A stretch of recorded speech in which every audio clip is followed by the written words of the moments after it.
Well, let's start with the defensive ends then. Obviously, you lose a key starter in Mykel Williams, but a lot of talented, yet unproven names at that position ready to have a breakout season. Yeah, for sure, Christine. I think the first guy I think of as a breakout candidate is Gabe Harris. He's technically listed as an outside linebacker, but he's played on the D-line, and the Dogs need Gabe to really step up and be a game changer at defensive end. He did have shoulder surgery this offseason, so we didn't really see him in the spring, but he has shown flashes of becoming a really solid hand in the dirt end or a edge rusher.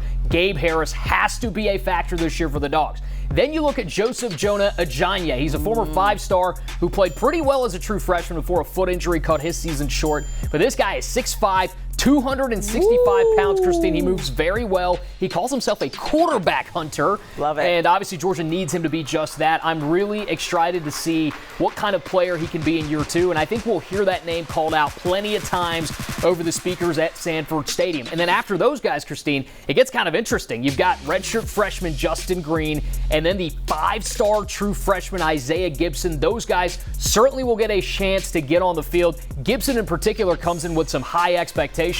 Really looking forward to seeing which one of those guys emerges in fall camp. And we could see some guys we didn't even mention really step up in that position out of necessity. Well, let's look at the nose and defensive tackle next. Obviously, a lot of crossover here, but Sudu, the biggest name in this room, is Christian Miller. How great is it to have him back for the season? It is huge, Christine. Christian Miller is the most experienced guy on the D-line. He had surgery for a torn labrum that kept him out of spring practice, but there were some lofty expectations for Christian in 2025. He is all over early 2026 NFL mock drafts as one of the top defensive linemen to watch out for, and I expect him to be a force this season. We know how solid he is in defending against the run.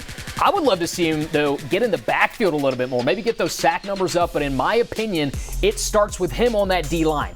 Then I think you have to look at Xavier McLeod. He played a lot out of necessity a year ago. He transferred in from South Carolina, but I think this year he takes that next step. They're going to count on him as a run defender to maybe take more of that Nazir Stackhouse role, but I think he can also push the pocket. Even if he's not getting sacks, he can be disruptive. And then you got to look at Jordan Hall. He's the most intriguing guy on that D-line for me. Former five-star. He's battled injuries in his time in Athens, but if he can stay healthy, I think this might finally be the year Jordan Hall breaks out and makes a legitimate impact on the defense.